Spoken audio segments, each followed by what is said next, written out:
Robert, we got a good one today. Well, we have a good one. God has blessed us to have so many great interviews, and this just gets higher and higher and greater and greater. This young man has been around for a little while now. We first met him with God's property Yes, yes, yes. back in the day, Uh and huh. God has continued to use him for a time such as now. Yes. Let me present to some, introduce to others, the one and only Mr. Myron Butler. Good morning, sir. Good morning. Good morning. Let me tell y'all got some straight up show enough church in the like whoever that was. Y'all got to send that to me because that was fire. Yeah, yeah, man. Well, who was it? It was something, That was none other than let something me get it again. showers. It was Ron Bell in CM3. A new artist that, had sent their product to the station, and the program director said, "Okay, this is hotter than fish grease. We're gonna get Wow. behind it." And Yeah, buddy, that's some good stuff. yeah, and what we love to do here is that we play all the big celebrities as of yourself Mhm. in heavy rotation, Right. but we also Thank play you. the independent artists that Yes, are coming up we have because to. we have to get them to that next level Yes. in Absolutely. the ministry. So, my friend, let's start off Yes. with the My good beginning. friend. Yes, yeah. Let's start off with the beginning of your musical experience in the gospel. In the gospel. Well, man, when I was like in my late teens, early 20s, God afforded me. I mean, we had a community choir group here in Dallas, Texas, Dallas Fort Worth area called God's Property. And we were just a local group, that was singing around town, a bunch of energetic young kids that loved the Lord and loved to sing. And we caught the attention of the then very young Kirk Franklin. And so we, joined him on some of his recordings. That's us up in the choir on What You're Looking For. That's us on the choir on Jesus is the Reason on the Christmas album. And just, this partnership just kind of really happened and just kind of synergized together. And so we did the God's Property record. I have to always tell everyone we had no idea that it would take off like that. We just wanted, an album to be able to sing our own songs, but God blew on it. It blessed the entire world. And we traveled with that. And then after that, I went along to sing with Kirk on, man, just about every project that he's done from then up until now. And then in about 2004, I started my own group, Myron Butler and Levi, and we put out 5 or 6 albums for EMI Gospel, Motown Gospel, and that's me. The short version, just a country boy that loves the Lord, that will stand and proclaim wherever I go that Jesus is the only living and risen Savior. I have a question. Were you a part Yes, of the yes, sir. famous Booker T. Washington School for the Performing Arts and Visual Arts? Yes, and but see, back then it was called, or is we know it affectionately as Arts Magnet. Uh huh. There's a magnet program here in the school system in Dallas Fort Worth, and that's the art school, and that's where I got my training. I mean, literally from the beginning of my formal Yes. training in music, and our choir director, Dr. Michael Terrell. Interesting story, and not a lot of young musicians or young singers knew this or know this. Before we could sing gospel music in school, we had to literally transcribe it out and write it out because he Wow. believed in the preservation of gospel music, and so that's just that was part of my beginning training. Yes, New Deliverance was the So, name of the choir. Yes, I do my homework. so let me your ask you reason. this question. I'm gonna just put doctor on his name. Doctor Butler. Let me ask you a question. Can you tell us about the God's Property choir directress that brought you all together? Yes, Miss Linda Seawright. She was like a modern day, matriarch, musical matriarch here in the city. She was a school teacher in the DISD school district, and her son and I are really good friends. Mhm. And so she kind of brought us all together. I mean, y'all, we would do so many creative. She just allowed us to express ourselves musically without any boundaries. Not like you got to do this and you can't do this. She literally just kind of provoked and kind of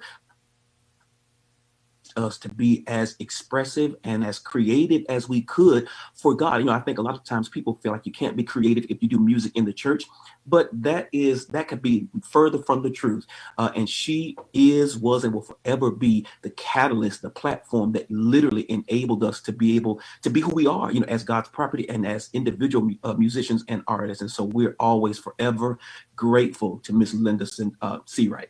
Well, I know for a fact that from that ministry, it's birthed musicians, singers, preachers, pastors. Yes. So you know that God had his hands on that group before you guys even knew what God was really doing. Absolutely. I mean, and that's the thing, I always tell people, for us, we had at that point, because we were so young, we had no vision past. We just, we wanted to have fun singing, singing church music. And literally, I mean, y'all, we would literally sing in about 5 or 6 musicals in one weekend. That's how much we love music. And so we just wanted to have an album that, we would have our own songs. And so, but being able to go to MTV and being on this award show and being on, we had no idea, but that is a testament to how God, when God has his hands on it. And I don't mean to qualify it like that, because, success, I believe, is you operating and being obedient to what God has called you personally to do. And the expression of that may look different. Your lane, your journey may look different from mine and vice versa. But what is the constant is the obedience to what God has called you to personally do. Now, I want to say that when we first started off our label in 1995, this is our 25th anniversary year. I remember bringing God's property here to San Diego, California for the Gold Coast Classic. And the funniest thing is that Robert actually was I was your assistant at the Gold Coast Classic. Sure was. There was something that was very unique about God's property. And I use this as an example to groups that are touring and understanding this. And that was number one. Sound checks always, you never know what you expect in sound checks. But you all literally had pockets. There was a pocket of folks that was going to tell jokes the entire time. There was a pocket that would go over and would be the reading group. And then there was another pocket that was the sleeping group that was going to get their sleep in. And then there was another pocket that was just like interested in what was going on. I thought that was so unique because nobody complained. Everybody knew where they wanted to be. But absolutely, the funniest thing to me was when the bus came to get you all, and it bottomed out and it got stuck. And y'all was on the bus, and now everybody else would have been all upset and everything. Y'all sat up there and wrote a song, started singing the song, and then said, well, let's go get some breakfast while the bus get pulled out. I said, boy, whoever is teaching these young people, they know how to tour. But y'all, like, and that's really what it was for us. Like, I remember, when we would get to a city, there were some that were designated from time to time to go do interviews. There were some that were designated to help the band, and that it was literally a collective team effort. It was nobody was a star and somebody go get me this and somebody go do this. No, because we love to do it. But the interesting preparation for things like that is, for many, many, many years, we traveled and paid our own way. And not many people will remember this, but we traveled and paid our own way to go to the Bobby Jones Gospel Explosion.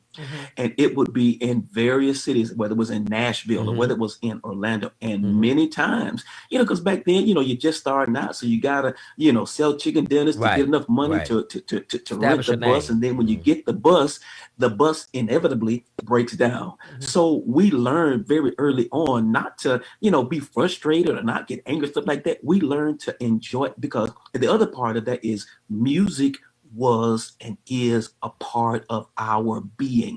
Wherever we were, whatever we were doing, we would always, we could find music in anything.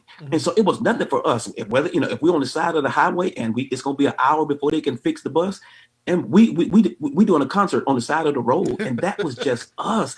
And so, I mean, but and we had no idea even then that kind of stuff would prepare us for those times in the future where different things would happen. So, as you said, it's an encouragement to younger artists, to the younger generation, to be flexible, to learn how to make the best out of any and every situation. The Bible says, "I've learned to abase and abound." So you got to learn how to, how to be good, whether you're up, whether you're down, whether you're in the middle, because God is always watching, and other people are always watching to see your responses.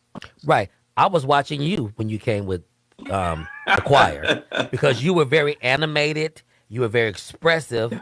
and I'm the same way. So it automatically draws you to someone who has a like spirit. Yes. So you sung that Yes. night, and I remember you from way back then. You stood out with your facial expressions, and you were very adamant. You were really Yeah. feeling what you sung, and that's what artists seeing the good news of Jesus Christ should feel. Absolutely. Well, I often tell people, if you don't feel it, how can you expect anybody else to feel it? Right. Spirit touches spirit. And so for me, I was always a very demonstrative person, very, I could be the life of the party and make everybody laugh. I was gonna, because the other part of that is, I learned very early on that God called me to leadership. So I understood that my disposition, even outside of just who I am and how I normally would express myself, that the group that I'm leading typically will take on the characteristics and the tone of the leader. Yes. So for me, I was always wanting to be upbeat so that everybody had, positive, fun approach to what we were doing. But Yes. at the end of the day, the foundation of what we're doing ministry. So, we can't present it as if we're mad or Right. angry or, not interested. So for me, outside of my own personal convictions and love for God and for music, that's just kind of who I am. And so, I've learned to kind of tone down in my older age, but that literally, I was going to have everybody laugh, and I was going to be part of the telling jokes crew, part of That the was my interview role. group, and a part of all of that, but that was and will forever be one of the best periods of my life, because it was a training ground for who I am today in ministry and as a man. So let me ask you this question. Yes, you grew up in this industry as a young person, just loving to sing for God, but there came a transition where you literally went into leadership. Now, you are an artist extraordinaire in and of yourself. A writer. But Thank I've you. watched you partner with some of the greats. So, and one of them is Kirk Franklin. We Yes. got closer based on the relationship that you actually had with Kirk, and Yes. in the relationship with the House of Blues. My question to you now is, how have you made the transition? Because I've literally watched you be a top artist, but also be a top servant with other ministries. How did you make the transition, and what advice would you give to people in your position today? Man, Leonard, it was something that I realized early on. I think, can I just be real for a second? Yeah. Yeah. We real. I think one of the things that the artists of today have to be mindful of and be very vigilant and watchful of is the culture and the climate that we live in is very promoting yourself. Social media, you promote yourself, you post about you, all that. And what it does is it will kind of subliminally create this mindset where you always have to be presenting you, pushing you, pushing you. And I think the best training ground and the ultimate training ground is in your seasons of servanthood and preparation. So for me, I always realized that I necessarily wasn't gifted with a set of abilities to be celebrated, to become a celebrity, or to get all these awards. All of that stuff is nice and great in its place. But I realized that, and this is the model that I live by, that I am gifted to serve.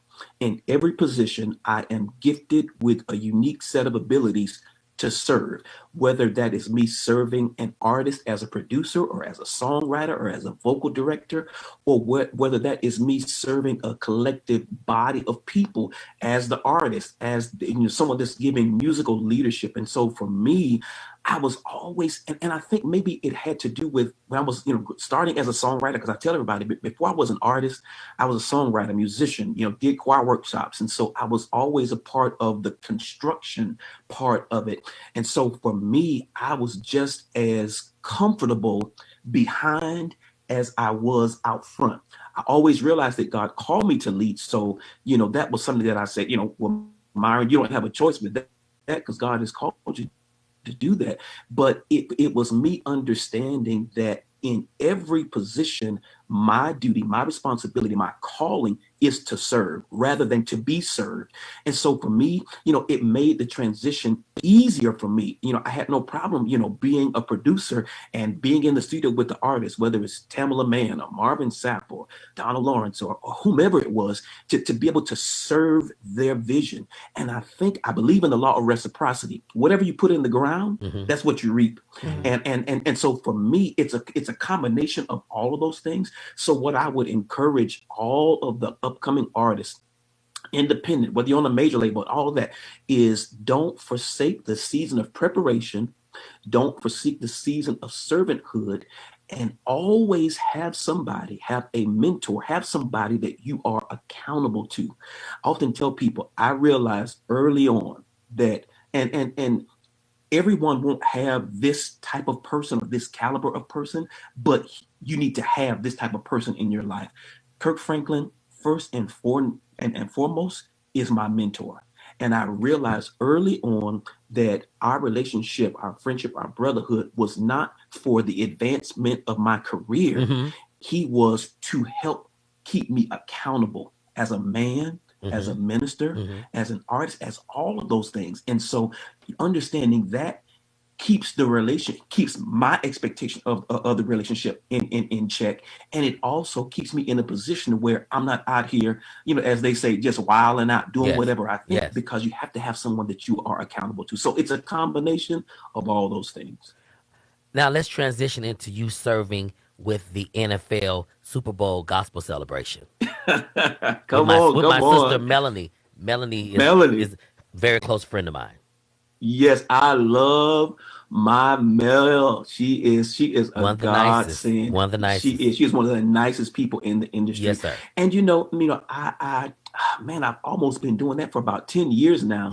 And it literally, for me, I'm thankful to God that God gives different expressions of the gift that he has given me. And in that expression, it is to go in I love sports, but I've never played sports.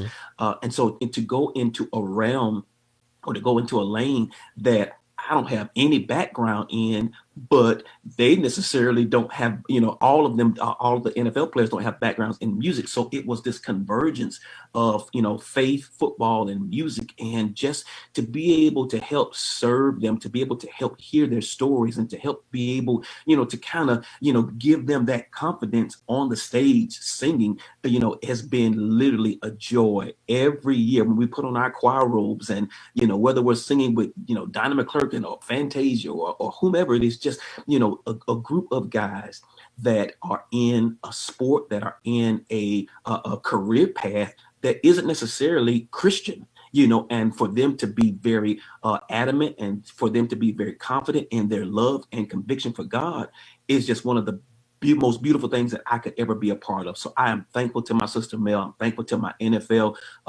players and friends and brothers, just for the opportunity to be able to serve them and to be able to, to bring glory to God through the realm of music, and as it connects with the NFL. For you that don't know, he is the choir coordinator of all NFL players, and they have a choir. Let's transition to this. This gets a little touchy for me, but Fred Skeeter Williams was your organist, and Fred Skeeter Williams was your organist, and he was also my college musician. So I traveled with him a lot with his workshops. Wow. So that's a common touchy thing right here. Yes. Well, just so thankful for his life. Yes. So thankful for his gift, and he will be dearly missed. Just, we love him not only in the city but just around the world, because his gift literally touched the world. Yes, so sir. I'm just thankful to God that God allowed us that time with him. Yes. Well, I normally try not to do this, but I do have to get my beef out the way with you. Oh, my God, brother. here we go with our beef. Wait a minute. What's going to happen?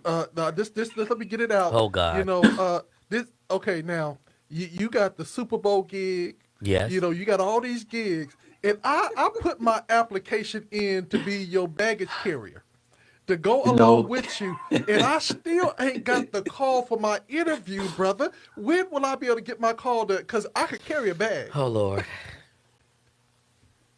look here, look here.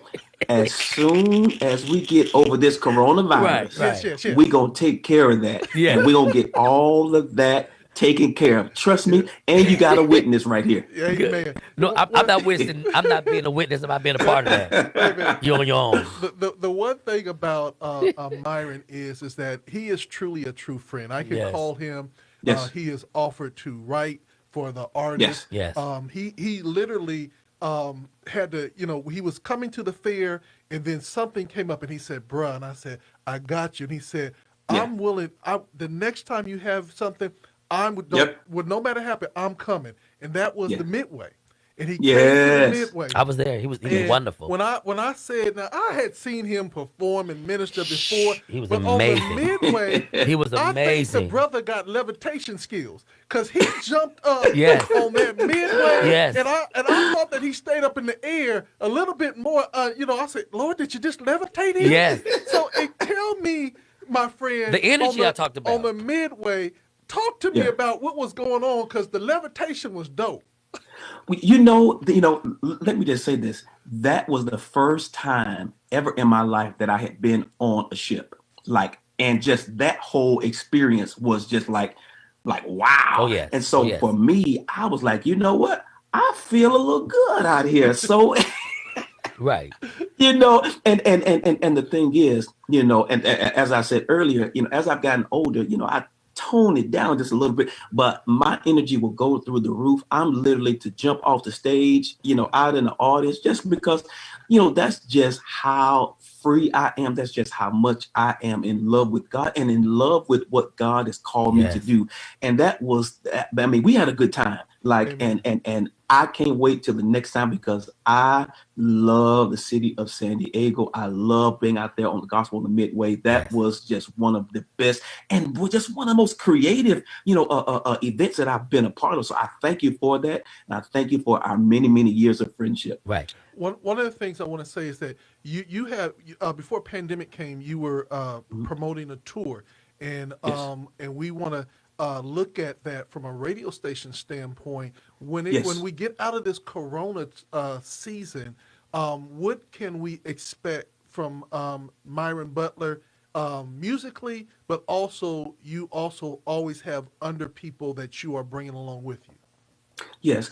Well, the concert, or the tour that you're speaking of, was my Love Without Limits tour, and it was just really a passion of mine, because in the 20 plus years that I've been doing music, I have never been on a tour myself, and so was just wanting to branch out, to step out and do that, Mm-hmm. and Mm-hmm. it was myself, Kathy Taylor, Was it Curling Trailer? Kalante Gavin, Okay. and some other artists. And so once we get past Corona, I am definitely wanting to get that back up and started, and because for me it's about connecting with the people. Mm-hmm. I know now we have to do this virtually, and there's a degree of connectivity there, but I love just being in people's presence and Right. connecting with them. So would love to bring that out there to the San Diego area. But I am also, as you said, I'm always working on different records and different things like that. So right now I am in the process of producing or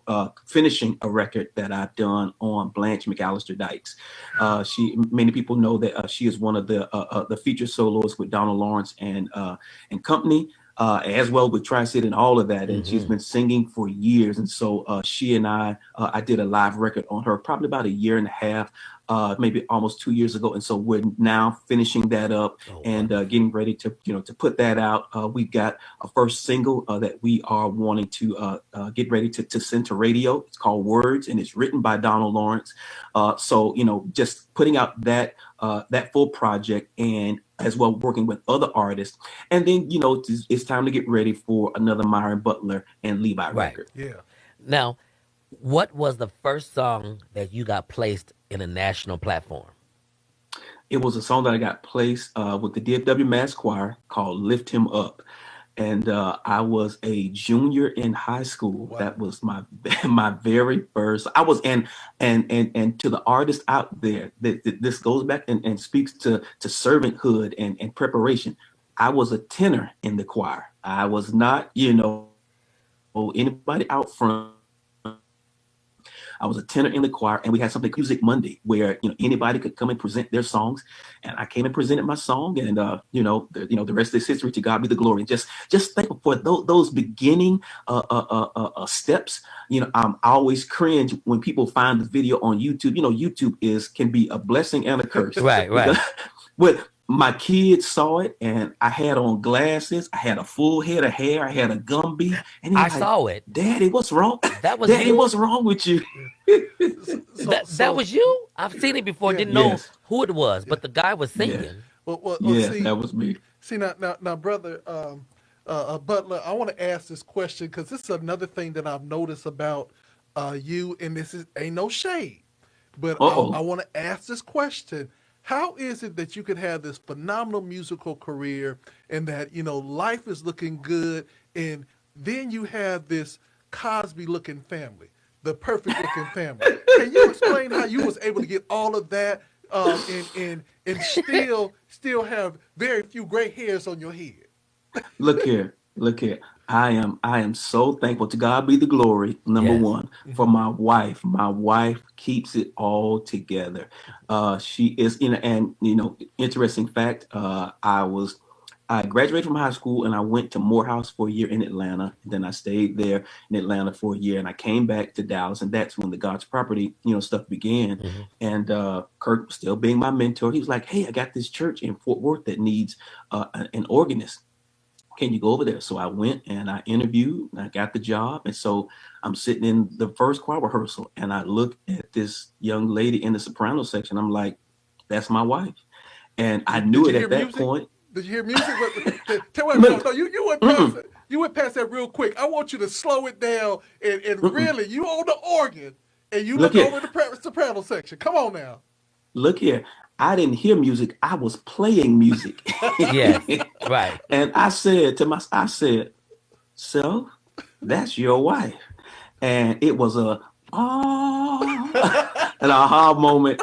And literally, and she and I, we have been married 17 years now. Wow. We have three beautiful children, and for me, that is my greatest treasure. A Hmm. lot of people talk about the awards and the accomplishments and those, and I don't mean to, diminish those things, but she and my family, our children, are my greatest treasure. Because I grew up in a single parent home. It was just me and my mom, Hmm. and so we had more struggle than ease, Hmm. and Hmm. just growing up not seeing that family construct, Hmm. it had an effect on me. I kind of Hmm.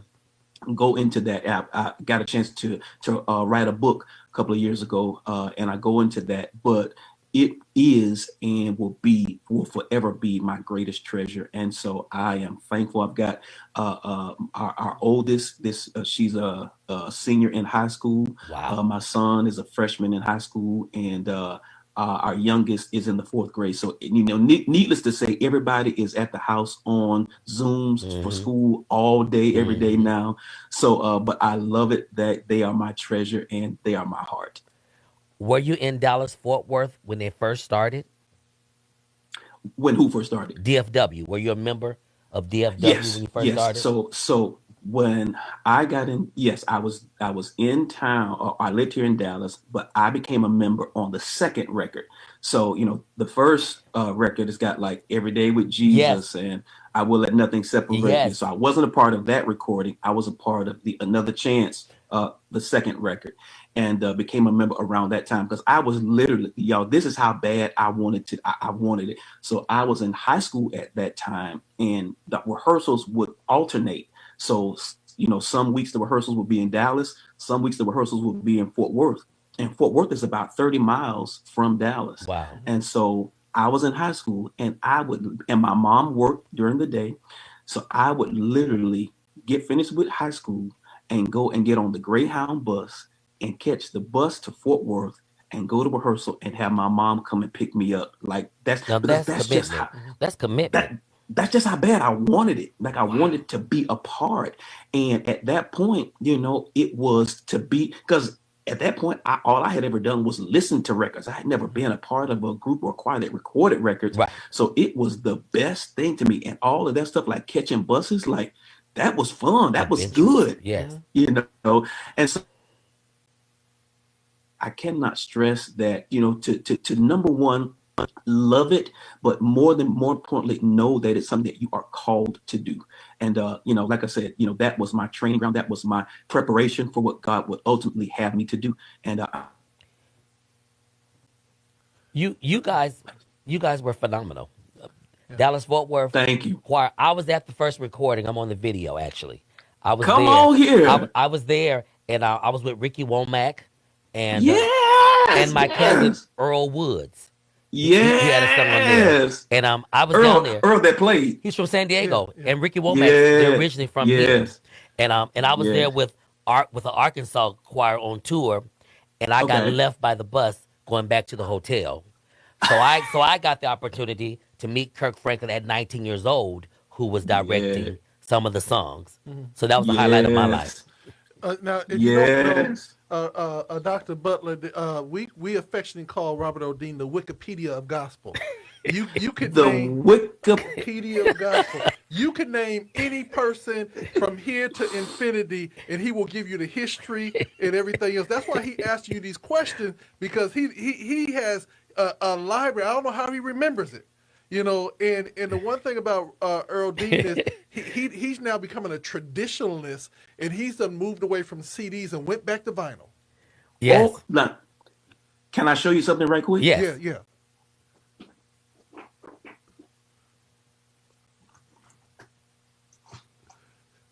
As Myron, he got something to show us. Oh, Sandra Crouch. That's Sandra Crouch's. Yes. That's the Grammy Award winning one. I am one that loves gospel music. And for me, a lot of people, you want to have it on Apple Music, on YouTube. But I grew up with I've got CDs over there in the closet as well, just because for me, I love gospel music. I love reading credits. I love just holding it in my hand. And there are often times that, number one, I had to teach my kids what records are, because they had no idea. Right. Daddy, or what's that cassettes. up in the corner? Right. But for me, it is just that love with, the art form, love with the expression of it, love of the artist that created. Yes. And for me, I think that because, I've been blessed to travel to other countries, and I see how they study and love what we do. And so for me, I'm like, I don't say this, in a negative way, but it's like, I'm not going to let anyone outside love our art form. Come on, Myron. Come on, man. Us. So for me, I will forever be one that champions it, that celebrates it. Yes. And for me, it's about championing each expression of it, and not at the expense of another. Right. And this is the other thing that I would encourage, young artists. Yes, we were all, young and a part of the new at one point in time. And at some point in time, that new becomes old, and something newer comes on. But you don't discard the older for the newer. For me, I tell young artists, know who the pioneers of gospel music are. Know who the ones that are the trailblazers. And that was for me one of the biggest motivations for doing the My Tribute record for Andre Crouch, is because for me, I think we have to go past just mentioning their names and saying, and because we have no problem saying we're standing on their shoulders. But for me, I believe music is repurposed is so that we don't forget where we come, and that the generation knows who created the lane for you to be able to do what you're doing right now. And so, that's just a passion of mine. And so I will forever be one that I still go to the record store and will go through the records and buy records today. This thing from 20 years ago, I'll go today. And so for me, that's just because I love it. And so, that's the true expression of who Myron Butler is. A kindred Okay. spirit. Kindred spirit. So Myron, my last beef of the day Oh Lord. is gonna be. How, wait a minute, Robert. How you got all these beefs? You know what? I turn what I call the deaf ear when he starts going there. Don't you be deaf I with me. turn it off Don't you be deaf when he come. You know, So turn your hearing aid on. So get it out. Get your beef out. Okay. Okay, this Andre Crouch tribute album Yes. just was, I mean, it was so spectacular and so amazing. Tell me what really inspired it, because I mean, you poured it all out to the point. I'm like, We talked about doing that. Yeah, I was like, this Negro right here. He beat us to the punch. I mean, so so that's my beef. I'm like saying, I got a beef too. Then you hit us with that. I got a beef too, because that was me and your idea. Remember? Yeah. Well, you know, it started for me. Like I said, when I went to Booker T. Washington High School for the Visual and Performing Arts, I was studying jazz music, and in jazz music, they always do these tribute records, like Sarah Vaughan sings Cole Porter, or Ella Fitzgerald sings George Gershwin, and it's literally a record of that songwriter's catalog. Right. And I was like, we don't really have anything like that in gospel. True. And so me and one of my friends, Anthony Evans, we were in the studio, you know, doing some demo work for Kirk. And, you know, we were like, what about doing a tribute record for Andre Crouch? And I was like, yes. And so, you know, in true Andre fashion, number one, the first thing I knew is you cannot cover the entire catalog of Andre Crouch in one record. No, sir. It's not possible. No, sir. It's not.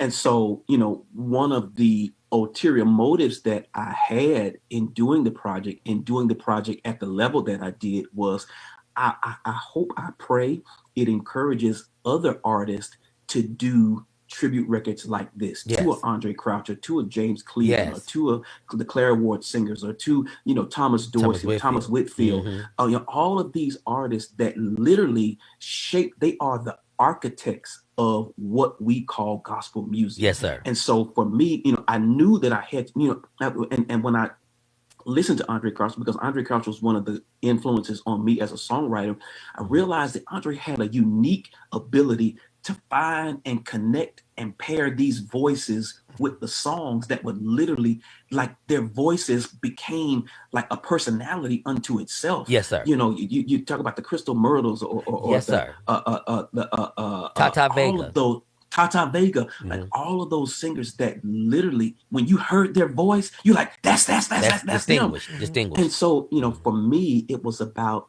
finding the artists that, you know, number one, you know, would do the songs justice, you know, because you can't halfway, if you're gonna say you're gonna do a tribute record to Andre Crouch, you better come with the come yes, on. Sir. And so, you know, that was my intention. So, you know, it was to literally, like, you know, what would Kim Burrell sound like singing We Are Not Ashamed? Or when you talk about Tata Vega and that whole jazzy kind of raspy thing that she has in her voice, you know, you of course, somebody like that is like a Dorinda Clark Cole. Yes. You know, and then how Andre's impact literally transcended the walls of just gospel music and touched the world. So you talk about his work with Michael Jackson, or you know, On the Color Purple, Madonna, all of these, all of those. And so for me, I was like, well, hey, you know, are there any mainstream artists that might want to be a part? So I reach out to Anthony Hamilton, and he says yes. I reach out to Kenny Lattimore, and he says yes. And so it was about constructing and pulling all this together to really create something that, number one, is a well-suited representation of how Andre's music affected me, and to also present it in a way that it would grab the attention of, you know, current younger listeners out there today. And number three, hopefully that it would provoke and encourage them to also champion, and not just because, you know, people will do a record and maybe do one song as a cover. Right. No, take the liberty, you know, go out on a limb and do a whole record. So that's really what I'm hoping, you know, is accomplished. And I want to do some more of them, because, you know, for me, I was literally in my music room and pull up my records and just go down through the catalog, because those songs still have meaning, effect, and relevance today. So, I mean, that's, you know, and I was praying. I was like, Lord, please let everybody like it, you know, because it literally took me about 2 years to pull together. And but when I listen to it today, I smile. Is it on your label? Or are you independent? Are you Yes. signed to somebody? So basically, what I did is myself and my good friend and business partner Anthony Evans, we partnered. So we did the record ourselves out of our own money, and then we Wow. partnered with a distribution company, Fair Trade, and Red Alliance, which is in Nashville, and they are the distributors. But this would be the first record that I've done basically on my own label, Major Minor Wow. Productions. And Wow. so a lot of people have been saying, hey, that's been something that you should have done, but Yes. all things in time. And so the record on Blanche will be another partnership with that as well. So just kind of taking steps to get out in the lane that I believe God has been equipping me for all of these years. Congratulations. That's huge for you to take the Thank you. initiative to invest. Most of these young Yes. artists don't want to invest. They want overnight Come, success. But you got to come invest on. in what you believe in order for someone else to invest in you. Absolutely. Like if you're not willing to use your own hard-earned dollars, Yes. then what it does, it says to me that maybe you don't believe in yourself Right. and you want, somebody else to foot the bill, or you want, success to come like that. Right. And I believe that anything worth having is worth working for. Yes, sir. Amen. Now let me say this, and as we get ready to wind this up, No, we don't want them uh, to leave. Don't uh, leave. Don't leave. I wanna say to everyone that is out there, where there is a Barack, there is a Michelle. Hmm. Where there Mhm. was a Barack, there was a Biden. Where there Yes. was a Malcolm, there was a Martin. And in Yes. this industry, we have a secret weapon that has been working for many years in the name of Myron Butler, who has been a part Thank of you. the fabric of the sound of success. Hmm. He has been a team member of the whole Kurt Franklin sound. Hmm. He has been there working on many, many projects. I want you to go out today Yes. and spend some time looking at the catalog of Myron Butler and realizing all that he has done over the years, Hmm. and yet and still he is that same He has a humble, servant's heart. teachable, Hmm. reachable, Hmm. lovable Hmm. person. And brother, I want you to know that I love you for our friendship. I love you that when I Yes. call you, because I called him and I was like, now I know you busy and everything, but bro, Right. you need to He return my phone did. call. Right. And he's He like, did. I was in the office with him. yeah, he's like, bro, with this Corona stuff going on, I'm teaching kids and everything. But see, Right. the funniest thing about it is that we might not talk for 6 months, but when we get on the telephone, it's the same Myron. And so I Yes. appreciate you for that, my friend. He's a class And I act. Yes. appreciate you for literally sowing your energy and your time, Yes. not in just to the big players, Yes. but for the Yeah. small groups that you Yeah. see what God is doing in them. So I Wow. want to give you the final word, to whatever you might want to say to the people through the racial unrest or Hmm. through the Yes. COVID. And then we want you to introduce, we have loaded up, Oh, It Is Jesus. Okay. Introduce it, and we're going to play it. Yes. Gotcha. Well, let me first say thank you all. Thank the both of you, Leonard and Robert, for your friendship, for your kind words, just for always supporting the music that God has given me to do and the journey that God has me on. I am forever grateful for you just being, nice. Just because, all the time in this industry, Yes, sir. nice people are a rarity, Yes, sir. and so I thank you for that. But just to give a word to the listeners, to the viewers out there, in whatever lane you're in, we are in uncharted territory. We've never had the level of effect of a pandemic, the level of economic unrest, the level of racial unrest, the level of political unrest, all at the same time. And I believe that, number one, I know that nothing is taking God by surprise. Hmm. And that even in the midst of what looks like confusion, God is working it together for our good. Mhm. So our Bible says, be not weary in well doing, Mm-mm. for in due season you will reap. But here's the condition: faint not. Yes, things may be going on with your money, faint not. Yes. Things may be going on with your health, faint not. Things may be going on with your emotion, your mental, your family, wherever there is unrest, don't faint. Continue to do well and realize that you're doing well. You wake up, you got breath in your body, Yes. you got the activity of your limbs. Thank God for the small things. Yes. And in that, then you will see God will literally cause you to reap a harvest, but you cannot faint. So my encouragement to you would be from this day forward to continue to not be weary and don't faint, don't give up, because God is not a man that he should lie, neither the son of man that he should repent. If God said it, he will do it. And God has prescribed victory for all of us. Yes. Know that and believe that beyond a shadow of a doubt. Got a new song here that is on my brand new record entitled My Tribute. It's a tribute to the late, great Andre Crouch.